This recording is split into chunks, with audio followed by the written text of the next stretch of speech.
PTI इंतखाबी निशान case election commission ਨੂੰ 22 ਦਸੰਬਰ ਤੱਕ ਫੈਸਲਾ ਕਰਨ ਦਾ ਹੁਕਮ। ਪਿਸ਼ਾਵਰ ਹਾਈ ਕੋਰਟ ਦੇ ਦੋ ਰੁਕਨੀ ਬੈਂਚ ਨੇ PTI ਇੰਟਰਾ ਪਾਰਟੀ इंतखाबात ਤੇ इंतखाबी निशान केस ਤੇ ਤਹਿਰੀਕ इंसाफ ਦੀ ਦਰਖਾਸਤ ਤੇ ਸਮਾਅਤ ਕੀਤੀ, ਜਿਸ ਸਿਲਸਿਲੇ 'ਚ ਪਾਰਟੀ ਚੇਅਰਮੈਨ ਬੈਰਿਸਟਰ ਗੋਹਰ ਅਦਾਲਤ ਵਿੱਚ ਪੇਸ਼ ਹੋਏ। ਪਿਸ਼ਾਵਰ ਹਾਈ ਕੋਰਟ ਵਿੱਚ ਬਿਆਨ ਦਿੰਦੇ ਹੋਏ ਚੇਅਰਮੈਨ ਤਹਿਰੀਕ इंसाफ ਬੈਰਿਸਟਰ ਗੋਹਰ ਨੇ ਕਿਹਾ ਹੈ ਕਿ ਇੰਟਰਾ ਪਾਰਟੀ इंतखाबात ਦਾ ਤਰੀਕਾਕਾਰ ਪਾਰਟੀ ਨੇ ਖੁਦ ਤੈਅ ਕਰਨਾ ਹੁੰਦਾ ਹੈ। ਅਗਰ ਇੰਟਰਾ ਪਾਰਟੀ इंतखाबात ਨੂੰ ਤਸਲੀਮ ਨਾ ਕੀਤਾ ਗਿਆ ਤੇ इंतखाबी निशान ਬੱਲਾ ਨਹੀਂ ਮਿਲੇਗਾ।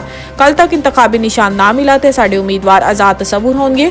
ਇਹਨਾਂ ਨੇ ਕਿਹਾ ਹੈ ਕਿ ਇਲੈਕਸ਼ਨ ਕਮਿਸ਼ਨ ਮਾਮਲਾਤ ਨੂੰ ਤਾਖੀਰ ਦਾ ਸ਼ਿਕਾਰ ਕਰਦਾ ਆ ਰਿਹਾ ਹੈ। तमाम सियासी जमातों ਨੂੰ ਛੱਡ ਕੇ ਇੱਕ ਪਾਰਟੀ ਦੇ ਨਾਲ ਇੰਜ ਦਾ ਸਲੂਕ ਹੋ ਰਿਹਾ ਹੈ। ਇਹ PTI ਦੇ ਨਾਲ ਇਮਤਿਆਜ਼ੀ ਸਲੂਕ ਹੋ ਰਿਹਾ ਹੈ ਕਿ 32 ਸਵਾਲਾਤ ਕਿਸੇ ਹੋਰ ਪਾਰਟੀ ਤੋਂ ਵੀ ਪੁੱਛੇ ਗਏ। ਬਾਦਜ਼ਾ ਅਦਾਲਤ ਨੇ PTI ਇੰਟਰਾ ਪਾਰਟੀ इंतखाबात ਤੇ इंतखाबी निशान केस ਤੇ फैसला महफूज कर लिता। पाकिस्तान ने 35 करोड़ डॉलर्स कर्ज ਲਈ वर्ल्ड बैंक की शराइत तस्लीम कर लीतियां। तफसीलात के मुताबिक प्रॉपर्टी ते तखमीनी लागत का तनासुब मार्केट कीमत का 85% रखने ਲਈ सूबाई रेवन्यू बोर्ड ने FBR के माली कदर के जदूल ਨੂੰ ਜ਼ਲਈ जदूल के तौर पर मुल्क के 21 अजला इख्तियार कर लिते ने। इस तो इलावा हुकूमत ने 15,000 रुपये या इस तो जायद मालियत के प्राइस बोर्ड्स ਨੂੰ रजिस्टर्ड दस्तावेज तब्दील करने ਲਈ वर्ल्ड बैंक तो इतफाक कर लिता। आला सरकारी जराए ने तस्दीक की है कि एशियन इंफ्रास्ट्रक्चर इन्वेस्टमेंट बैंक ने माली शराकत के तौर पर 25 करोड़ डॉलर्स की मंजूरी दी। इस तरह मिलन वाले कर्जा का मजमूई हुजम 60 करोड़ डॉलर्स हो जाता है।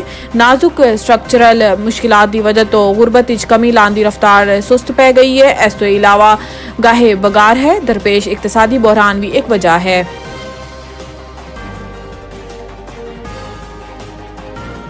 साइफर केस का ट्रायल फौरी रोकन की दा मुस्तरद।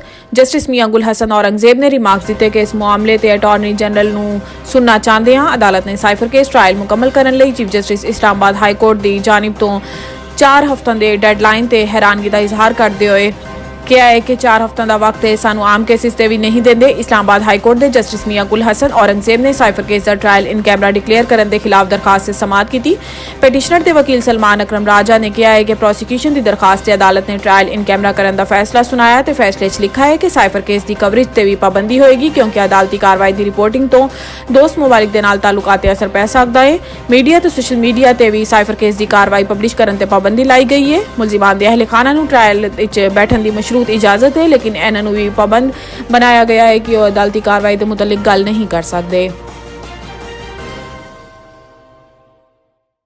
जदों फील्ड ही नहीं तो लैवल फील्ड कैसा। चौधरी परवेज इलाही तोड़फोड़ केस जुडिशियल कॉम्पलैक्स इस्लामाबाद पेशी के मौके पर मीडिया नाल गैर रस्मी गुफ्तगू करते हुए चौधरी परवेज इलाही का कहना सी कि जदों फील्ड ही नहीं तो लैवल प्लेइंग की कैसा।